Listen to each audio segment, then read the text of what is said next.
Hey, Joe Janica here at the Venetian Resort in Las Vegas, Nevada, at the Olympia Expo with, and I'm kind of stuttering my words here for a minute, and I'll get into a little commentary real quick. This is a dream come true. I'm sitting, well, with two legends in the industry, and this is what it's all about for me. This has made this weekend so special, having the opportunity to be with Monica Brandt all weekend long, and now one of the legends of strongman, 4-time world's strongest man, Magnus for Magnusson. Truly an honor. Truly an honor. Well, thank you. Thank you. Awesome to be here. I've actually never been to the Olympia before. First timer. I love it. A lot of first timers. Yeah, and I'm enjoying it. Yeah, hard to believe, really. As long as you've been around doing what you've been doing. Yeah. The first time at the Olympia. First time here. Yeah. I guess they didn't have a lot of strongman back at the Olympia in the day, though, did they? No, they didn't. But I've been doing the Arnolds for so many years True. now. Yeah. But no, seriously, that's the first time ever here. I've been to Vegas before. We've done shows in Vegas before, but no, never at this show. Yeah. How do you like it so far? It's awesome. Yeah. And one of the great things is, you come together, you meet a lot of people that you know, and you all get together, and it's getting close to Christmas, and everybody is in great spirit. Yeah, that's true. That's true. Well, and you're in fine company with Flex Wheeler. Yep. Right? They're in the booth, and you've got Farrar with the hemp helps. Yes. Hemp, anyways. Yes. I mean, you've got great product that you're representing, and here with you guys have a really nice open spot over there too. Like everyone can be right there. Oh, absolutely. Farhad approached me at the Arnolds. He kind of seeked me out. We hear it. Yeah. I know he's very proud of his seeking Very you out. sneaky. Exactly. Yeah. Very proud of that. He loves it. And handed me this and said, try this out. So in the end of the day, I'm sitting by the restaurant, and he's like 2 tables away from me, actually. And I put this on my knees. And in about 5-10 minutes, I'm like, wait a minute, what happened to my pain? Isn't that crazy? It is, and I'm constantly in pain especially with my knees. I've torn my quadricep tendons. I've got both knee replaced now, and there's still pain because of the other things. I got a neck pain after car accident, and then a month later I was hit on the back. I was riding my motorcycle. Oh boy! So my neck isn't good either, but this keeps me going. Well, you could have just stopped with your strongman career with all the pain and injuries. That by itself was enough to knock anybody down. Oh yeah. I thought what was interesting when we were chatting about the guys that are involved over there in hemp, all three have been beating yourselves up pretty good for a while. So you're great representatives for hemp. But that's awesome to see, because it's really about longevity right now, and everything that you're doing is kind of proving that. Well, the thing is, I wouldn't put my name to anything unless I've tried it and I know it works. So I recommend that for anybody has any pain. Well, we need to get them to start sponsoring more strongman events. Hemp needs to be involved in our sport a little more. Save some of these injuries, get people back to normal quicker. So, do you just take 1 bottle a day and use the whole thing on all of the pain spots? Take a bath in it. Does Farrar have a vat for you to just go sit in and then step out and dry? No, not quite. But you just don't need that much of it. It's so small amount, right? And just rub it in until it really gets dry, and you just wait a couple of minutes for the results. It's amazing. Yeah, it really is kind of the way things have come over the years, and the products that are available now to help carry us through maybe these rougher moments that we've incurred over the course of our careers. Well, I'll tell you a funny thing, though. I sell this out of my gym, right? Oh, yeah. So I have guys that are sponsored by CBD companies coming to buy this stuff. They come for the real stuff under the table. Yeah, we were just talking about that. Can you hand me that when I go outside? Yeah, for sure. So that tells you something. Yeah, that does, for sure. So how did you, and forgive me for not knowing, but how did you get into strongman, and how long ago did you start? Well, I started as a powerlifter, became European champion. In what year? Well, I can't really remember that far back. Are we talking like 80s or 90s? I'll be turning 60 next year, actually. Unbelievable. So, but in 91 was my first World's Strongest Man. I got invited as a reserve because John Paul Sigmarsson got injured, tore his bicep, and I came in as a reserve and I won the show.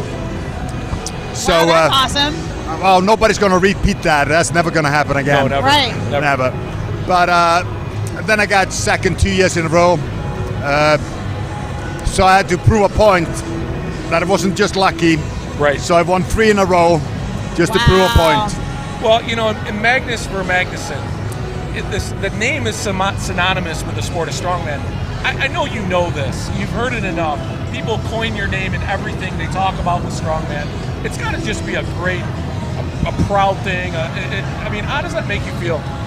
Well, it makes me feel great, and I'm proud and humble to still be involved with the sport, still putting my mark on it. Yeah.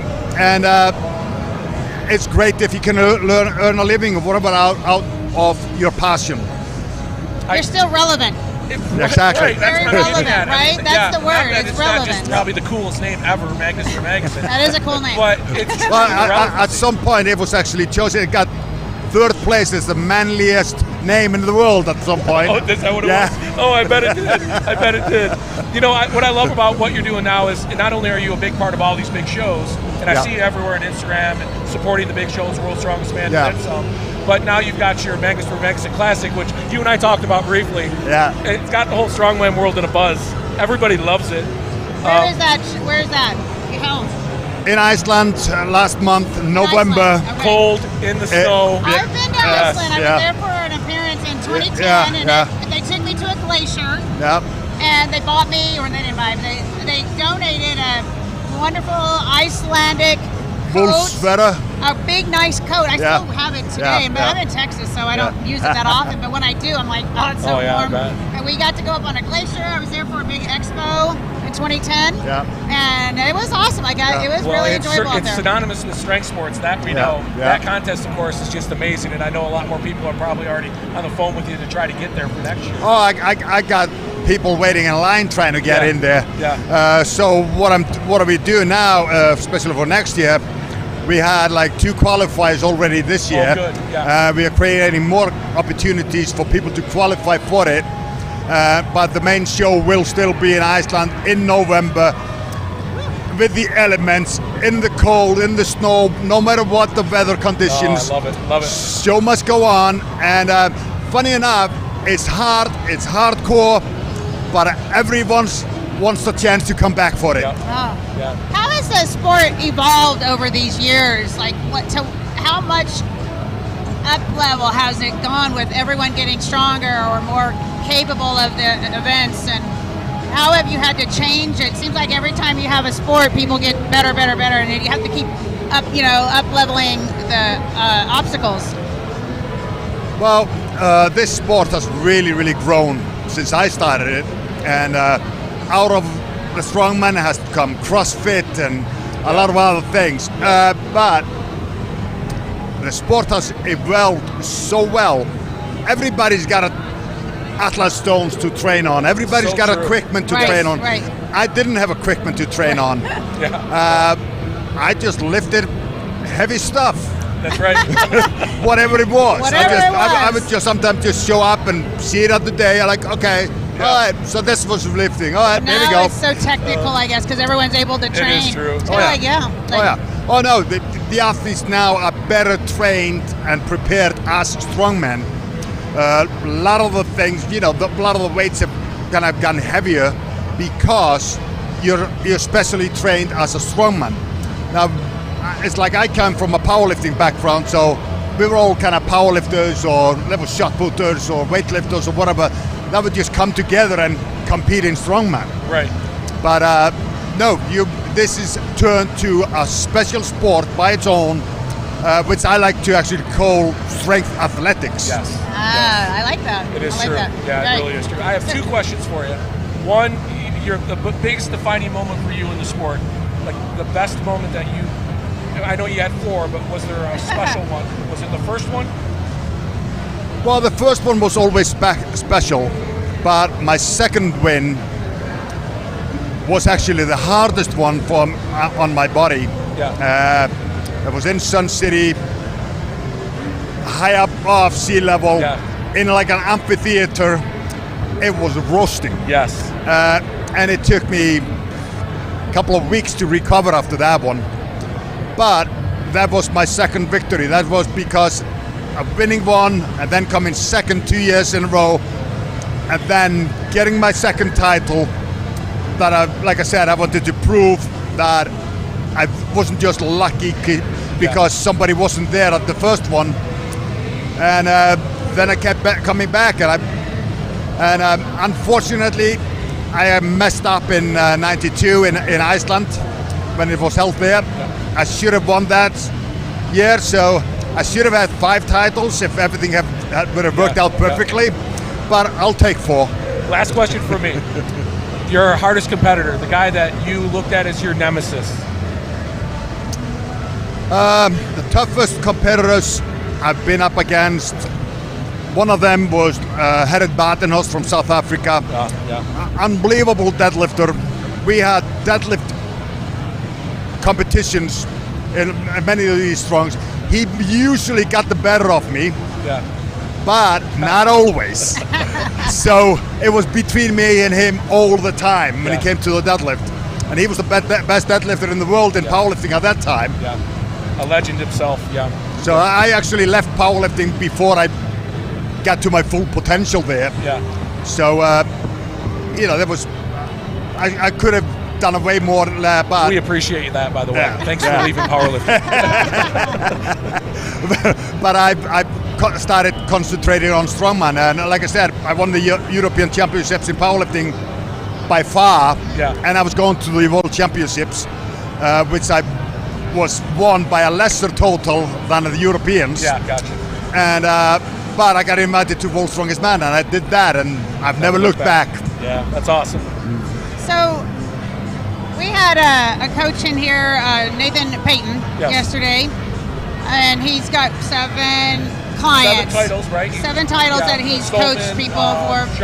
So my question for you is, he was telling us how important people have made nutrition now within the sport versus how it maybe used to be, where now more of the athletes are utilizing nutrition for their training and optimizing their training through better nutrition, as opposed to just eating anything and trying to get heavy, So what would you recommend to new athletes that are coming up? What would you recommend is some of the most important pieces to being a good athlete in the sport of strongman?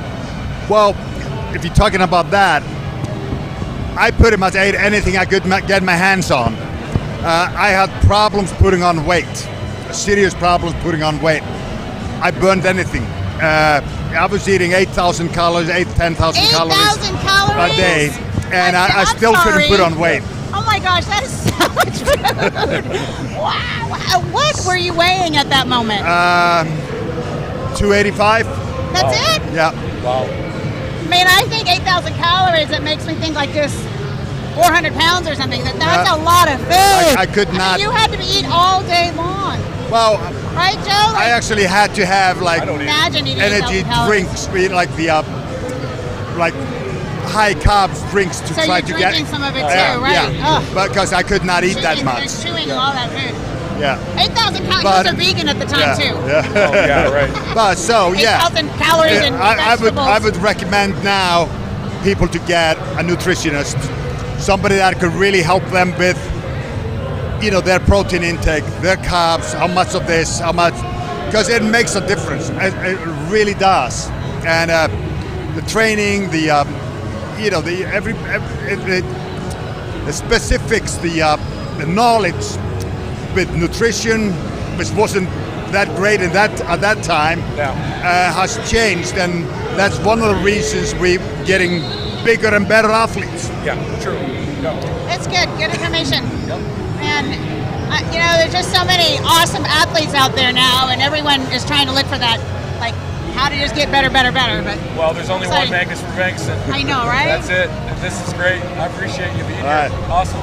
Thank you, man. Thank you. It's really been a pleasure. Thank you. Joe reminds me of a little I am. kid. Like Listen. it's so fun. I grew up love with it. this I guy. love it. I watched everything he's done, and I'm in the sport in large part because of him and others like him. Joe, stick with me. I'll introduce you All right, to thank all you, the Monica. big people. Thank you. Two legends, right? How lucky am I? Thanks. Thank you. So fun. Thank you, Magnus. Thank you. For joining us here. And any last remarks on this awesome product that we didn't talk about yet? One last Hey, thing. if you have aches and pains and you want something that really works with that, hemp helps. Hemp helps. I love it. I love it. All right, guys. We'll be right back with more awesome interviews. We're here at the Olympia season.